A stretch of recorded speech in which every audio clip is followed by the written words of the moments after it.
Welcome to Stoner Storytime. I'm your host, HanoverrFist. Tonight I'll be reading Chapter 1 of J.R.R. Tolkien's The Hobbit. Okay, anyway.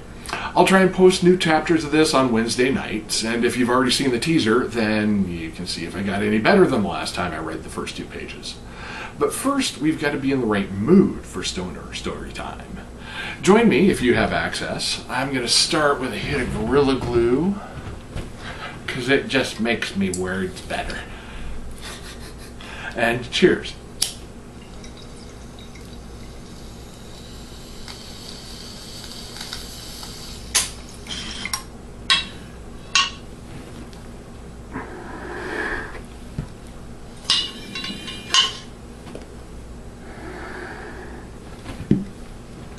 Alrighty. Settle in. I've got to vape so I don't cough.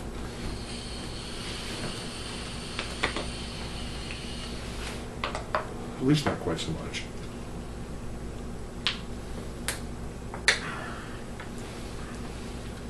And now, The Hobbit. Chapter 1. An Unexpected Party.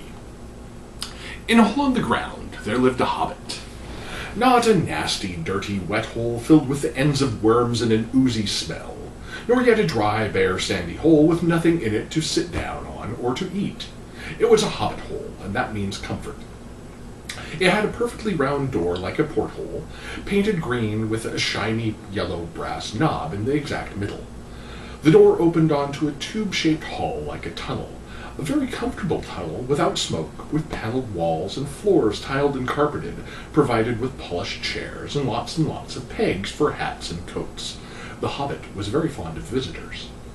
The tunnel wound on, going fairly but not quite straight into the side of the hill. The hill, as all the people for many miles around called it, and many little round doors opened out of it, first on one side, then on another. No going upstairs for the hobbit. Bedrooms, bathrooms, cellars, pantries, lots of these. Wardrobes, he had whole rooms devoted to clothes.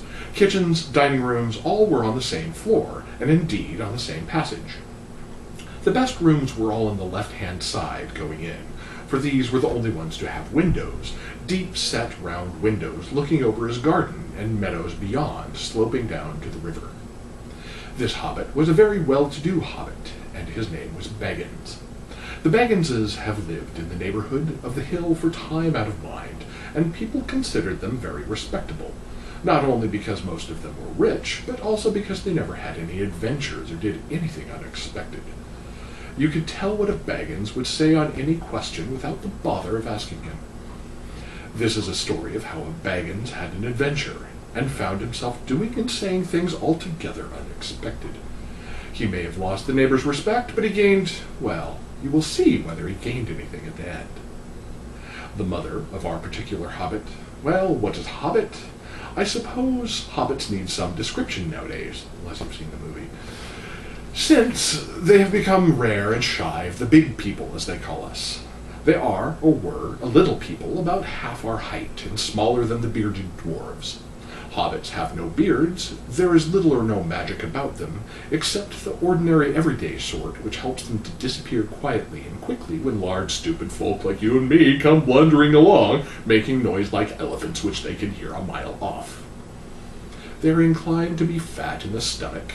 They dress in bright colors, chiefly green and yellow, wear no shoes, because their feet grow natural leathery soles and thick, warm brown hair like the stuff on their heads, which is curly.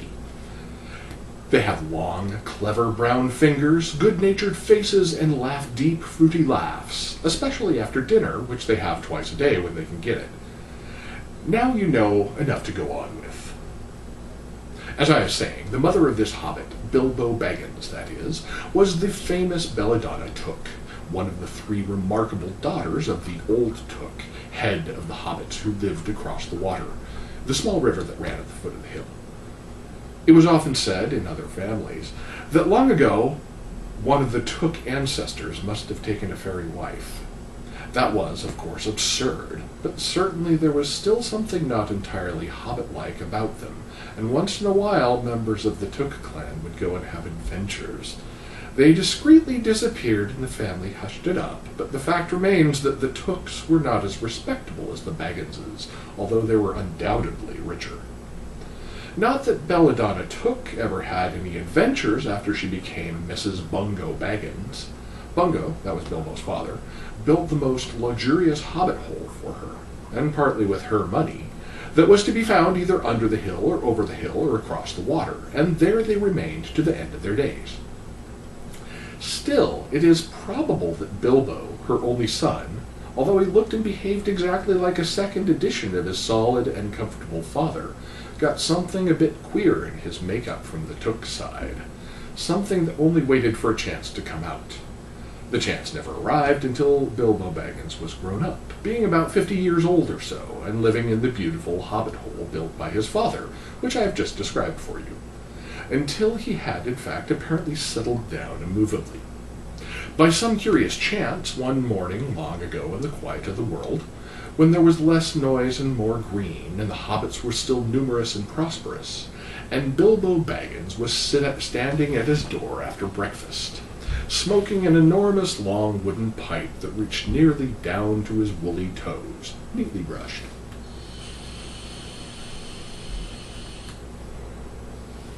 And Gandalf came by. Gandalf, if you had only heard a quarter of what I have heard about him, and I've only heard very little of all there is to hear, you would be prepared for any sort of remarkable tale. Tales and adventures sprouted up all over the place wherever he went in the most extraordinary fashion. He had not been down that way under the hill for ages and ages, not since his friend the old Took died. In fact, and the hobbits had almost forgotten what he looked like. He had been away over the hill and across the water on businesses of his own since they were all small hobbit boys and hobbit girls. All that the unsuspecting Bilbo saw that morning was an old man with a staff. He had a tall pointed blue hat, a long grey cloak, a silver scarf over which his long white beard hung down below his waist, and immense black boots. "Good morning," said Bilbo, and he meant it. The sun was shining and the grass was very green, but Gandalf looked at him from under long bushy eyebrows that stuck out further than the brim of his shady hat. "What do you mean?" he said. "Do you wish me a good morning, or mean that it is a good morning whether I want it or not? Or that you feel good this morning? Or that it is a morning to be good on?" "All of them at once," said Bilbo. "A very fine morning for a pipe of tobacco out of doors, into the bargain. If you have a pipe about you, sit down and have a fill of mine." "There's no hurry, we have all the day before us." Then Bilbo sat down on a seat by his door, crossed his legs, and blew out a beautiful grey ring of smoke that sailed up into the air without breaking and floated away over the hill.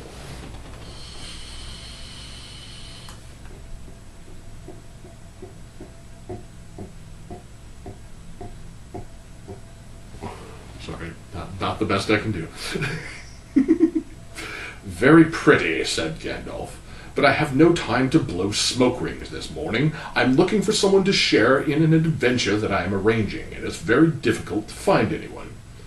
"I should think so in these parts. We're plain, quiet folk and have no use for adventures. Nasty, disturbing, uncomfortable things make you late for dinner." "I can't think what anybody sees in them," said our Mr. Baggins, and stuck one thumb behind his braces and blew out another even bigger smoke ring. Then he took out his morning letters and began to read, pretending to take no more notice of the old man. He had decided that he was not quite his sort and wanted him to go away, but the old man did not move. He stood leaning on his stick and gazing at the hobbit without saying anything, till Bilbo got quite uncomfortable and even a little cross. "Good morning," he said at last. "We don't want any adventures here, thank you. You might try it over the hill or across the water." By this he meant that the conversation was at an end. "What a lot of things you use good morning for," said Gandalf. "Now you mean that you want to get rid of me, and that it won't be good until I move off." Not at all, my dear sir. Let me see, I don't think I know your name." Yes, my dear sir, and I do know your name, Mr. Bilbo Baggins, and you do know my name, though you don't remember that I belong to it. I am Gandalf, and Gandalf means me.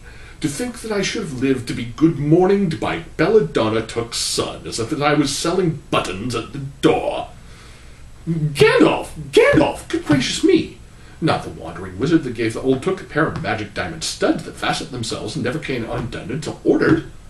Not the fellow who used to tell such wonderful tales about parties, about dragons and goblins and giants and the rescue of princesses and the unexpected luck of widows' sons. Not the man that used to make such particularly excellent fireworks.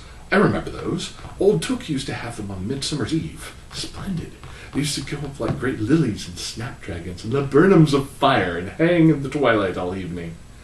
You will notice already that Mr. Baggins was not quite so prosy as he liked to believe. Also that he was very fond of flowers. Dear me, he went on, not the Gandalf who was responsible for so many quiet lads and lasses going off into the blue for mad adventures. Anything from climbing trees to visiting elves or sailing in ships, sailing to other shores. Bless me, life used to be much you used to upset things quite badly in these parts once upon a time. I beg your pardon, but I had no idea you were still in business. Where else would I be, said the wizard. All the same, I am pleased to find you remember something about me. You seem to remember my fireworks kindly at any rate, and that is not without hope. Indeed, for your old grandfather Took's sake, and for the sake of poor Belladonna, I will give you what you asked for. I beg your pardon? I haven't asked for anything. Yes, you have, twice now. My pardon, I give it you. In fact, I will go so far as to send you on this adventure.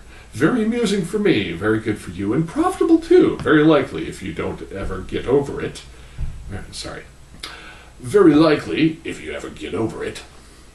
Sorry, I don't want adventures, thank you, not today. Good morning, but please come to tea anytime you like. Why not tomorrow? Come tomorrow. Goodbye. And with that, the Hobbit turned and scuttled inside his round green door and shut it as quickly as he dared, not to seem rude. Wizards are, after all, wizards. What on earth did I ask him to tea for? He said to himself as he went to the pantry. He had only just had breakfast, but he thought a cake or two and a drink of something would do him good after his fright. Gandalf, in the meantime, was standing outside the door and laughing long but quietly. After a while he stepped up and with the spike on his staff scratched a queer sign on the Hobbit's beautiful green door. Then he strode away, just about the time when Bilbo was finishing his second cake and beginning to think that he had escaped adventures very well. The next day he had almost forgotten about Gandalf. He did not remember things very well unless he put them down on his engagement tablet, like this: Gandalf, tea, Wednesday. Yesterday he had just been too flustered to do anything of the kind. Just before tea time there came a tremendous ring on the front doorbell, and then he remembered. He rushed and put on the kettle and put out another cup and a saucer and an extra cake or two and ran to the door. "I'm so sorry to keep you waiting," he was going to say, when he saw that it was not Gandalf at all.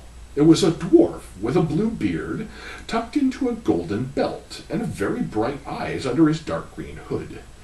As soon as the door was opened, he pushed inside just as if he'd been expected. He hung his hooded cloak on the nearest peg and said, "Dwalin, at your service," he said with a low bow. "Bilbo Baggins at yours," said the Hobbit, too surprised to ask any questions for the moment. When the silence that followed had become uncomfortable, he added, "I am just about to take tea. Pray come and have some with me." A little stiff, perhaps, but he meant it kindly. "And what would you do if an uninvited dwarf came and hung up his things in your hall without a word of explanation?"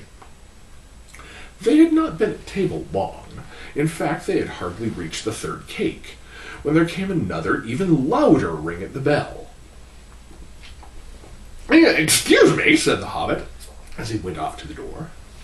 "So you've got here at last." That's what he was going to say to Gandalf this time, but it was not Gandalf. Instead, there was a very old-looking dwarf on the step with a white beard and a scarlet hood, and he too hopped inside as soon as the door was open, just as if he'd been invited. "I can see they've begun to arrive already," he said, when he caught sight of Dwalin's green hood hanging up. He hung his red one next to it and said, "Balin at your service," he said with his hand on his breast. "Thank you," said Bilbo with a gasp. It was not the correct thing to say, but "they have begun to arrive" had flustered him badly, He liked visitors, but he liked to know them before they arrived, and he preferred to ask them himself. He had a horrible thought that the cakes might run short, and then he, as the host, he knew his duty and stuck to it, however painful he might have to go without. "Come along in and have some tea," he managed to say after taking a deep breath. "A little beer would suit me better if it's all the same to you, my good sir," said Balin with the white beard.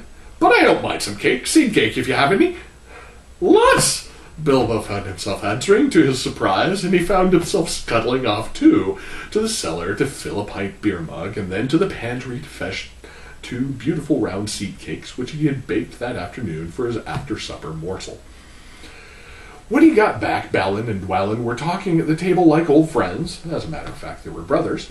Bilbo plumped down the beer and the cake in front of them when aloud came a ring at the bell again, and then another ring. Gandalf for certain this time, he thought, as he puffed along the passage. But it was not. It was 2 more dwarves, both with blue hoods, silver belts, and yellow beards, and each of them carried a bag of tools and a spade. In they hopped. As soon as the door began to open, Bilbo was hardly surprised at all. "What can I do for you, my dwarves?" he said. "Keely at your service," said the one. "And Feely," added the other, and they both swept off their blue hoods and bowed. "At yours and your families," replied Bilbo, remembering his manners this time. "Dwalin and Balin here already, I see," said Keely. "Let us join the throng." "Throng?" thought Mr. Baggins. "I don't like the sound of that. I really must sit down for a minute and collect my wits and have a drink." He had only just had a sip in the corner while the 4 dwarves sat around the table and talked about mines and gold and troubles with the goblins and the depredations of dragons and lots of other things which he did not understand and did not want to, for they sounded much too adventurous when ding-dong-a-ling-bang his bell rang again, as if some naughty little hobbit boy was trying to pull the handle off. "Someone at the door," he said, blinking. "Some 4, I should say, by the sound," said Feely. "Besides, we saw them coming along behind us in the distance." The poor little hobbit sat down in the hall and put his head in his hand and wondered what had happened, what was going to happen, whether they would all stay for supper. Then the bell rang again, louder than ever, and he had to run to the door, and it was not 4 after all, it was 5. Another dwarf had come along while he was wandering in the hall. He had hardly turned the knob before they were all inside, bowing and saying, "At your service," one after another. Dori, Nori, Ori, Oin, and Gloin were their names, and very soon 2 purple hoods, a grey hood, a brown hood, and a white hood were hanging on the pegs, and off they marched with their broad hands stuck in their gold and silver belts to join the others. Already it had almost become a throng. Some called for ale and some for porter, and one for coffee, and all of them for cake, so the hobbit was kept very busy for a while. A big jug of coffee had been set in the hearth, the seed cakes were gone, and the dwarves were starting on a round of buttered scones, when there came a loud knock. Not a ring, but a hard rat-tat on the hobbit's beautiful green door. Somebody was banging with a stick! Bilbo rushed along the passage, very angry, and altogether bewildered and bewuthered. This was the most awkward Wednesday he ever remembered. He pulled open the door with a jerk, and they all fell in, one on top of another. More dwarves, 4 more, and there was Gandalf behind, leaning on his staff and laughing. He had made quite a dent on the beautiful door. He had also, by the way, knocked out the secret mark that he put there the morning before. "Carefully, carefully," he said. "It is not like you, Bilbo, to keep friends waiting on the mat and then open the door like a pop gun. Let me introduce Biffer, Boffer, Bomber, and especially Thorin." "At your service," said Biffer, Boffer, and Bomber, standing in a row. Then they hung up 2 yellow hoods and a pale green one, and also a sky blue one with a long silver tassel. This last belonged to Thorin, an enormously important dwarf. In fact, no other than the great Thorin Oakenshield himself, who was not at all pleased at falling flat on Bilbo's mat with Biffer, Boffer, and Bomber on top of him. For one thing, Bomber was immensely fat and heavy. Thorin, indeed, was very haughty, and said nothing about service. But poor Mr. Baggins said he was sorry so many times, and at last he grunted, "Pray don't mention it," and stopped frowning. "Now we are all here," said Gandalf, looking at the row of 13 hoods, the best detachable, raiding party hoods, and his own hat hanging on the pegs. Quite a merry gathering. I hope that there is something left for the latecomers to eat and drink. What's that, tea? No, thank you. A little red wine, I think, for me. And for me, said Thorin. And raspberry jam and apple tart, said Niffer. And mince pies and cheese, said Boffer. And pork pie and salad, said Bobber. And more cakes, and ale, and coffee, if you don't mind, called the other dwarves through the door. Put on a few eggs, there's a good fellow, said Gandalf called after him, as the hobbit stumped off to the pantries. And just bring out the cold chicken and pickles. Seems to know as much about the inside of my larders as I do myself, thought Mr. Baggins, who was feeling positively flummoxed, and beginning to wonder whether a most wretched adventure had not come right into his house. By the time he got all the bottles and dishes and knives and forks and glasses and plates and spoons and things piled up on big trays, he was getting very hot and red in the face and annoyed. Confusticated, bother these dwarves, he said aloud. When would they come and lend a hand? Lo and behold, there stood Balin and Dwalin at the door of the kitchen, and Fili and Kili behind them, and before he could say knife, they had whisked away the trays and a couple of small tables into the parlor and set everything afresh. Gandalf sat at the head of the party with 13 dwarves all around, and Bilbo sat on a stool at the fireside, nibbling at a biscuit.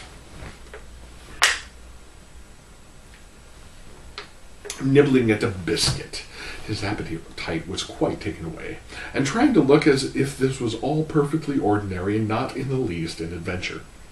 The dwarves ate and talked, and time got on. At last they pushed their chairs back, and Bilbo made a move to collect the plates and glasses.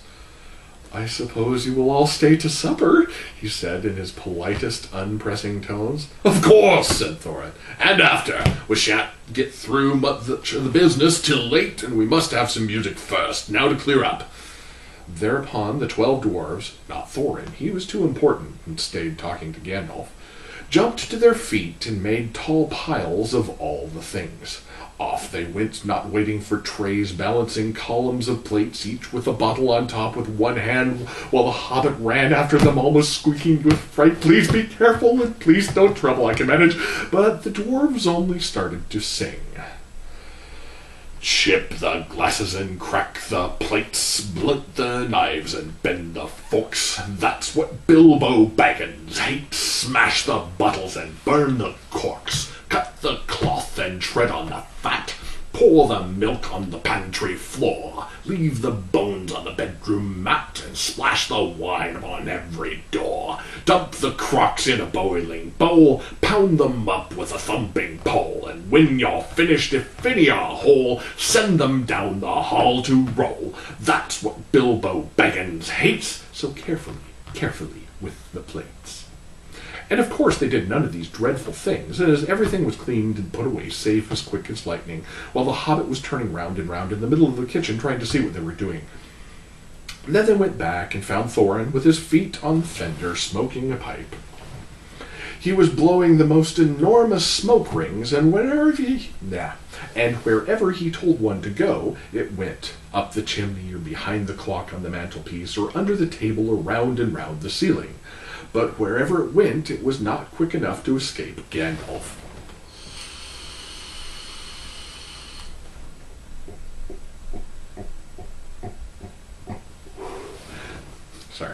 Pop! He sent a smaller smoke ring from his short clay pipe straight through each one of Thorin's. Then Gandalf's smoke ring would go green and come back to hover over the wizard's head. He had a cloud of them about him already, and in the dim light it made him look strange and sorcerous. Bilbo stood still and watched. He loved smoke rings. And then he blushed to think how proud he'd been yesterday morning of the smoke rings he'd sent up the wind over the hill. Now for some music, said Thorin. Bring out the instruments. Kili and Fili rushed for their bags and brought back little fiddles. Dori, Nori, and Ori brought out flutes from somewhere inside their coats. Bobber produced a drum from the hall. Biffer and Boffer went out too and came back with clarinets they'd left among the walking sticks. Dwalin and Balin said, Excuse me, I left mine on the porch. Just bring mine in with you, said Thorin. They came back with viols as big as themselves and with Thorin's harp wrapped in a green cloth. It was a beautiful golden harp, and when Thorin struck it, the music began all at once, so sudden and sweet that Bilbo forgot everything else and was swept away into dark lands under strange moons, far over the water and very far from his hobbit hole under the hill. The dark came into the room from the little window that was opened in the side of the hill. The firelight flickered. It was April, and they still played on, while the shadow of Gandalf's beard wagged against the wall. The dark filled all the room, and the fire died down, and the shadows were lost, and still they played on.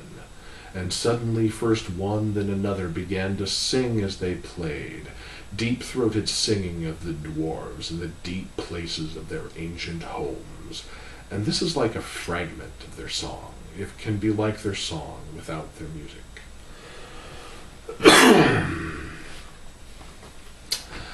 Far over the misty mountains cold, through dungeon deep and caverns old, we must away ere break of day, to seek the pale enchanted gold. The dwarves of yore made mighty spells, where hammers fell like ringing bells, in places deep where dark things sleep, in hollow halls beneath the fells.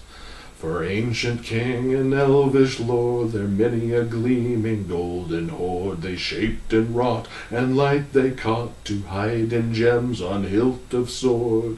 On silver necklaces they strung, the flowering stars on crowns they hung, the dragon fire and twisted wire, they meshed the light of moon and sun. Far over the misty mountains cold, to dungeons deep and caverns old, we must away ere break of day, to claim our long forgotten gold. Goblets they carried there for themselves, and harps of gold where no man delves.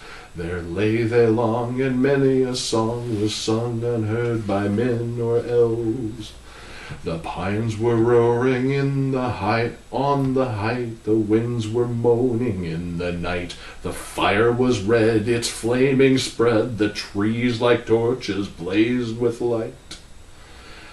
The bells were ringing in the dale, and men looked up with faces pale, and dragons' ire, more fierce than fire, laid low their towers and houses frail.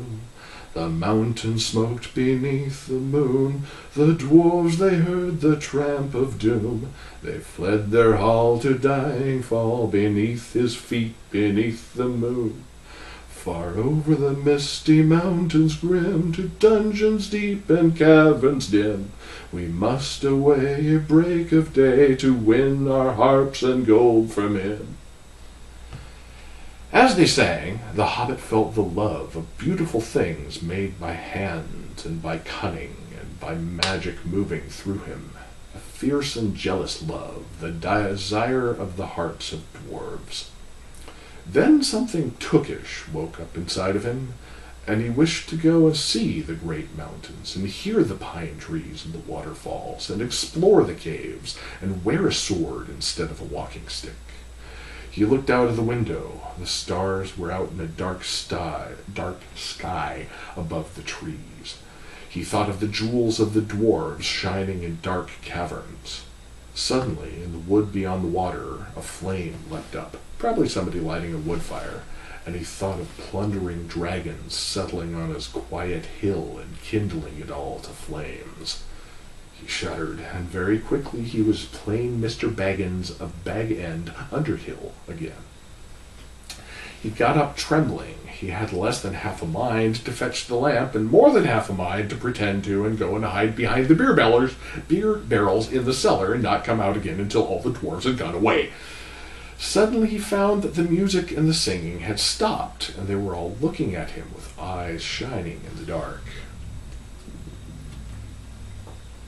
"Where are you going?" said Thorin, in a tone that seemed to show that he had guessed both halves of the hobbit's mind. "What about a little late?" said Bilbo apologetically. "We like the dark," said all the dwarves. "Dark for dark business. There are many hours before dawn." "Of course," said Bilbo, and sat down in a hurry. He missed the stool and sat in the fender, knocking over the poker and the shovel with a crash. "Hush!" said Gandalf. "Let Thorin speak." And this is how Thorin began. Gandalf, dwarves, and Mr. Baggins, we are met together in the house of our friend and fellow conspirator, this most excellent and audacious hobbit. May the hair on his toes never fall out, all praise to his wine and ale. He paused for breath, and for a polite remark from the hobbit. But the compliments were quite lost on poor Bilbo Baggins, who was wagging his mouth in protest at being called audacious, and worst of all, fellow conspirator. Though no noise came out, he was so flummoxed. So Thorin went on. We are met to discuss our plans, our ways, means, policy, and devices. We shall soon, before the break of day, start on a long journey, a journey from which some of us, or perhaps all of us, except our friend and counselor, the ingenious wizard Gandalf, may never return. It is a solemn moment. Our objective, I take it, is well known to all, to the estimable Mr. Baggins, and perhaps to one of two of the younger dwarves. I think I'd be right in naming Keely and Feely, for instance. The exact situation at the moment may require a little brief explanation. This was Thorin's style. He was an important dwarf.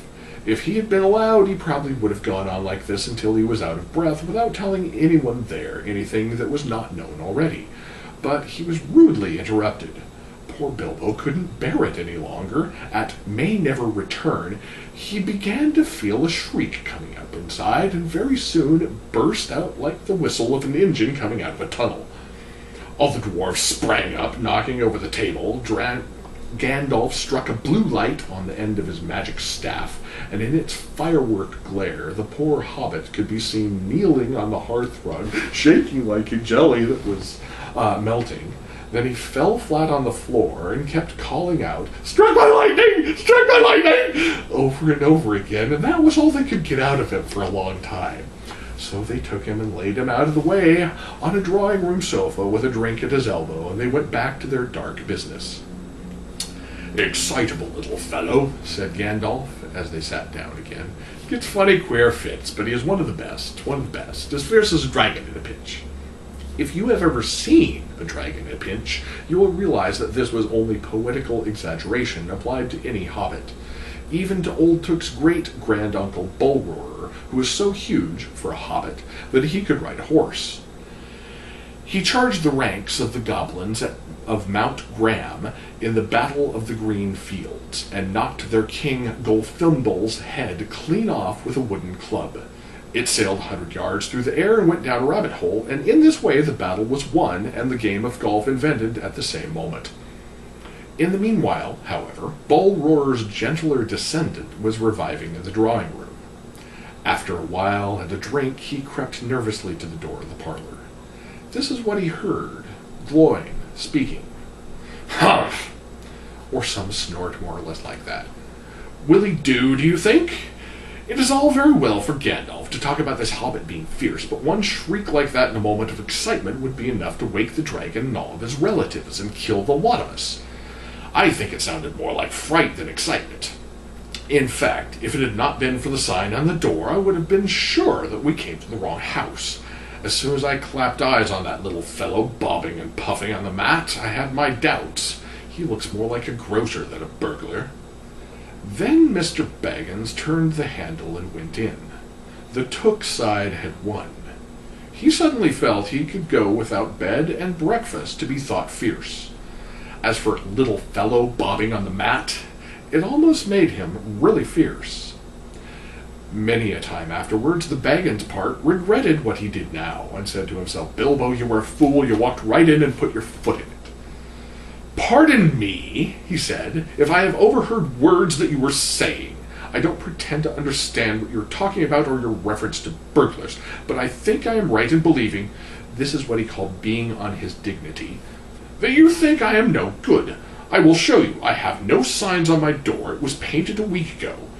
And I am quite sure you have come to the wrong house. As soon as I saw your funny faces on the doorstep, I had my doubt. But treat it as the right one. Tell me what you want done, and I will try it. If I have to walk from here to the east and fight the wild were-worms in the last desert, I had a great-great-granduncle once Bullroarer took, and—" Yes, but that was long ago," said Gloin. "I was talking about you, and I assure you there is a mark on this door, the usual one in the trade, or used to be. Burglar wants a good job, plenty of excitement, and reasonable reward. That's how it's usually read.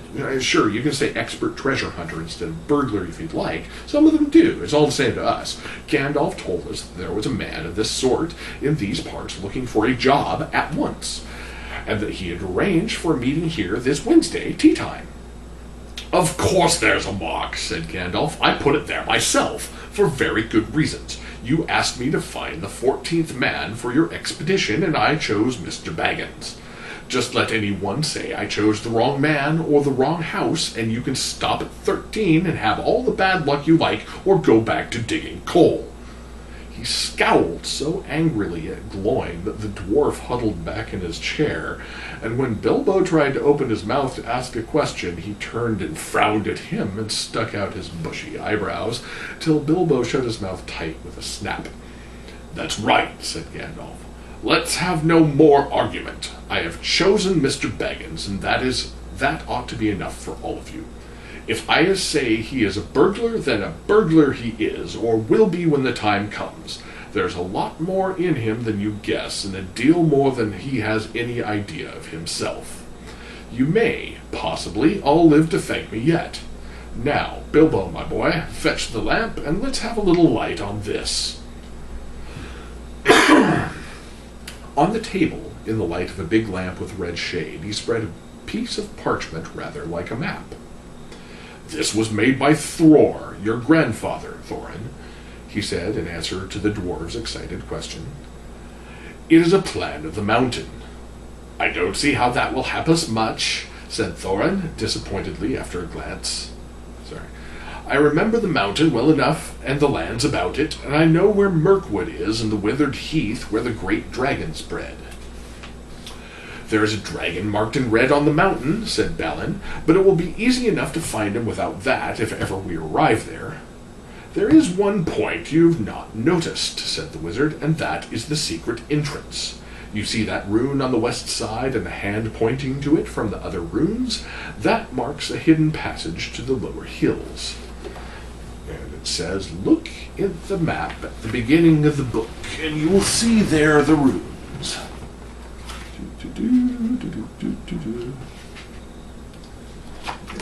They're talking about this.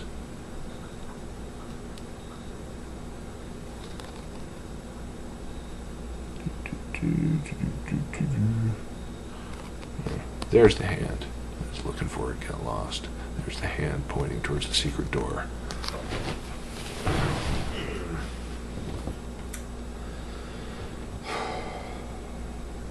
It may have been secret once, said Thorin, but how do we know that it is secret any longer? Old Smaug has lived there long enough to find out anything there is to know about those caves. He may, but he can't have used it for years and years. Why? Because it is too small. 5 feet high the door, and 3 may walk abreast, say the runes, but Smaug could not creep into a hole that size, not even when he was a young dragon. Certainly not after devouring so many of the dwarves and the men of Dale. It seems a great big hole to me, squeaked Bilbo, who had no experience of dragons and only of hobbit holes. He was getting excited and interested again, so that he forgot to keep his mouth shut.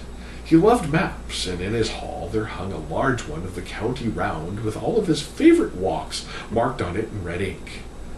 How could such a large door be kept secret from everyone outside apart from the dragon? He asked. He was only a little hobbit, you must remember. In lots of ways, said Gandalf. But in what way this one has been hidden we don't know without going to see.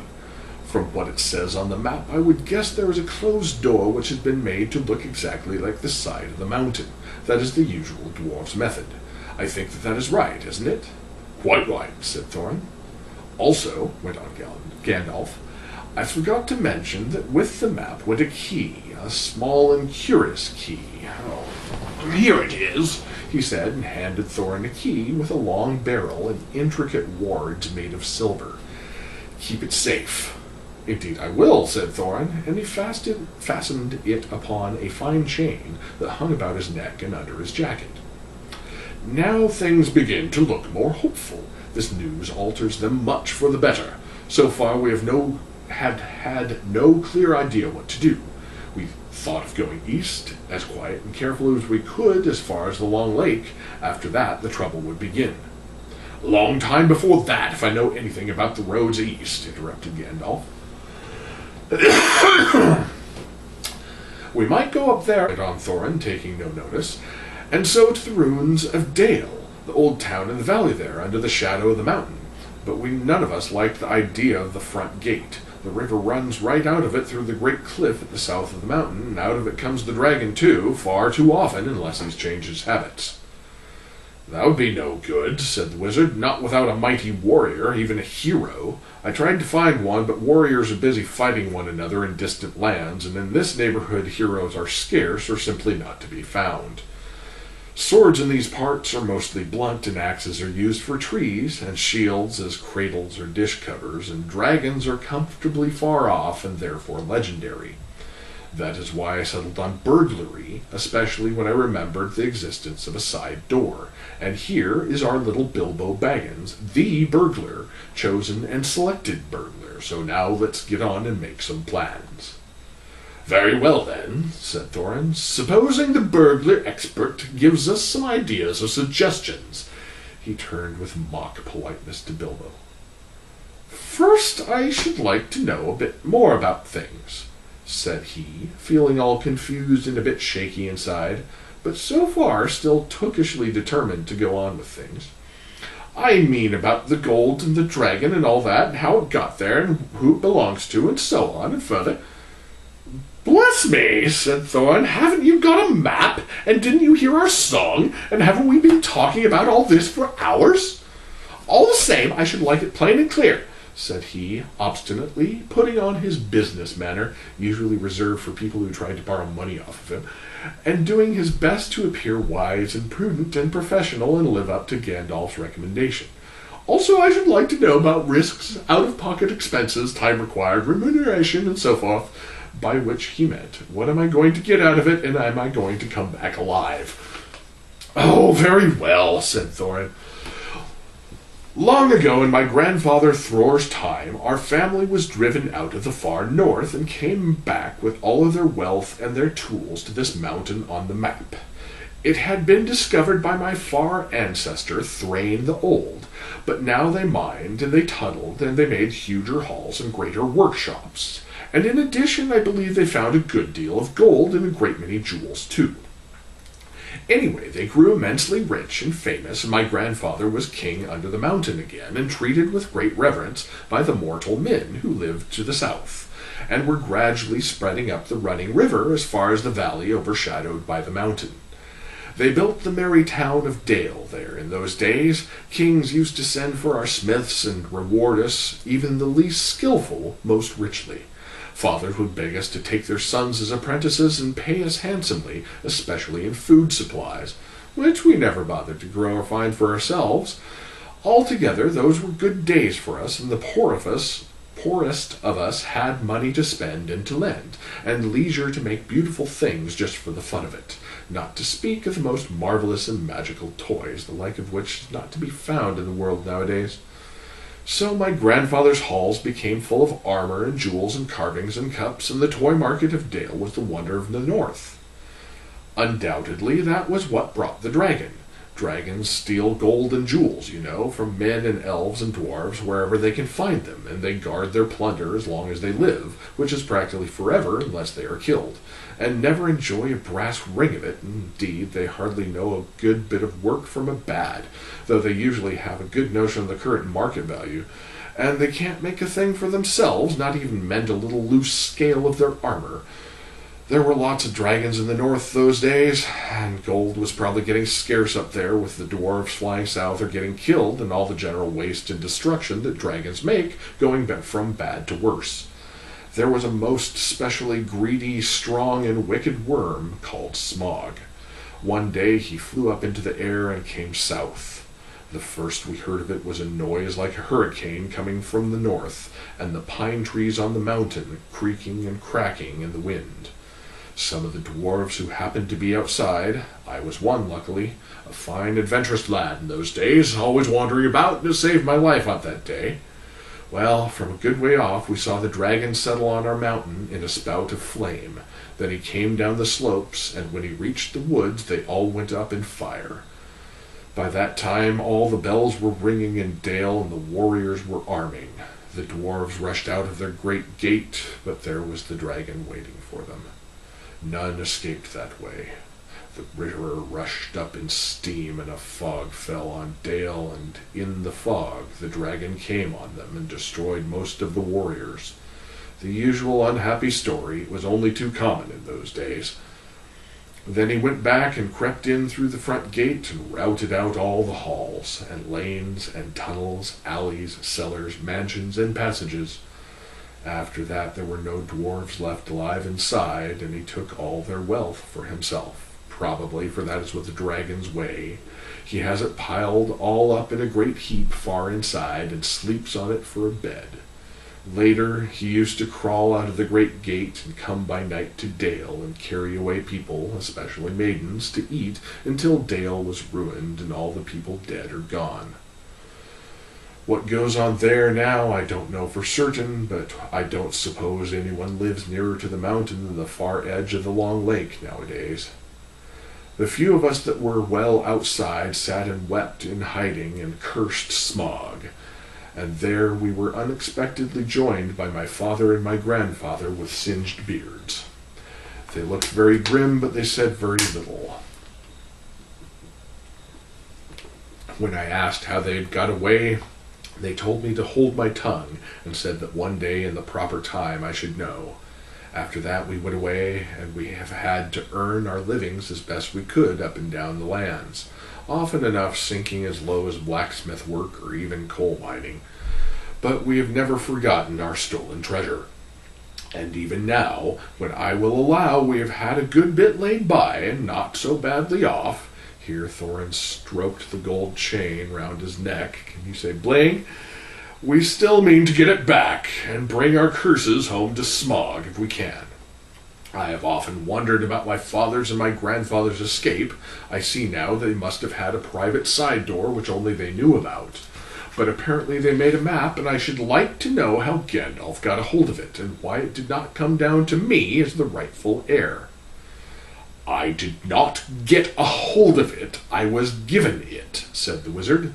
Your grandfather Thror was killed, you remember, in the mines of Moria by Azog the Goblin. Curse his name, yes, said Thorin. And Thrain, your father, went away on the 21st of April 100 years ago last Thursday, and has never been seen by you since. True, said Thorin. Well, your father gave me this to give you, and if I have chosen my own time and way for handing it over, you can hardly blame me, considering the trouble I had to find you. Your father could not remember his own name when he gave me the paper, and he never told me yours. So on the whole, I think I should be praised and thanked. Here it is, said he, handing the map to Thorin. I don't understand, said Thorin, and Bilbo felt he would have liked to say the same. The explanation did not seem to explain. Your grandfather, said the wizard slowly and grimly, gave the map to his son for safety before he went to the mines of Moria. Your father went away to try his luck with the map after your grandfather was killed, and lots of adventures of a most unpleasant sort he had, but he never got near the mountain. How he got there I don't know, but I found him a prisoner in the dungeons of the necromancer. Whatever were you doing there? Asked Thorin with a shudder, and all the dwarves shivered. Never you mind, I was finding things out as usual, and a nasty, dangerous business it was. Even I, Gandalf, only just escaped. I tried to save your father, but it was too late. He was witless and wandering and had forgotten almost everything except the map and the key. We have long ago paid the goblins of Moria, said Thorin. We must give a thought to the necromancer. Don't be absurd. He is an enemy far beyond the powers of all the dwarves put together. If they could all be collected again from the four corners of the world. The one thing your father wished was for his son to read the map and use the key. The dragon and the mountain are more than big enough tasks for you." "Hear, hear," said Bilbo, and accidentally said it aloud. "Hear what?" they all said, turning suddenly towards him, and he was so flustered that he answered, "Hear what I've got to say." "What's that?" they asked. "Well, I should say that you ought to go east and have a look round. After all, there's the side door, and dragons must sleep sometimes, I suppose. If you sit on the doorstep long enough, I dare say you will think of something. And, well, don't you know, I think we've talked long enough for one night, if you see what I mean. What about bed and an early start and all that? I'll give you a good breakfast before you go." "Before we go, I suppose you mean," said Thorin. "Aren't you the burglar? And isn't sitting on the doorstep your job, not to speak of getting inside the door? But I agree about bed and breakfast. I like 6 eggs with my ham when starting on a journey, fried, not poached. And mind you don't break 'em." After all the others had ordered their breakfast without so much as please, which annoyed Bilbo very much, they all got up. The Hobbit also had to find room for them all, and filled up all his spare rooms and made beds on chairs and sofas before he got them all stowed and went to his own little bed very tired and not altogether happy. One thing he did make up his mind about was to not bother to get up very early and cook everybody else's wretched breakfast. The tookishness was wearing off, and he was not now quite so sure that he was going on any journey in the morning. As he lay in bed, he could hear Thorin still humming to himself in the best bedroom next to him. "Far over misty mountains cold, dungeons deep and caverns old, we must away ere break of day to find our long-forgotten gold." Bilbo went to sleep with that in his ears, and it gave him very uncomfortable dreams. It was long after the break of day when he woke up. And that's chapter 1. Thanks for hanging out, and I hope you enjoyed it. Tune in next week for chapter 2.